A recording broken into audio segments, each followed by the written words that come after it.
I think it's controversial because the whole concept of GP training is to condition you to become an independent practitioner. And that's one of the massive differences between hospital-based working and primary care-based working, that you are very much more independent in the work that you do. So therefore, you don't have the hospital sitting behind you as an engine house to provide support and protection and in terms of that kind of stuff. So there is one of those concepts. There's also the fact that there's this issue of the performers list, that you can't actually practice independently in general practice unless you're on the performers list. In order to do that, you have to have had your CCT in general practice to do so. So that there are some legislation issues there as well. I think the other aspect of it is, if you're working under a training prospect like a foundation doctors, GP trainees, there are safety processes in place and there is funding and resource to support that.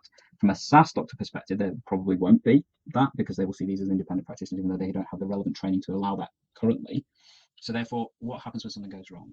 Who's responsible? And we do need to think about these factors and issues, in my view, because actually that's what the practice is and responsibility to manage that. And as a partner, actually, is that the best use of the resources that I have in order to provide care to my patients?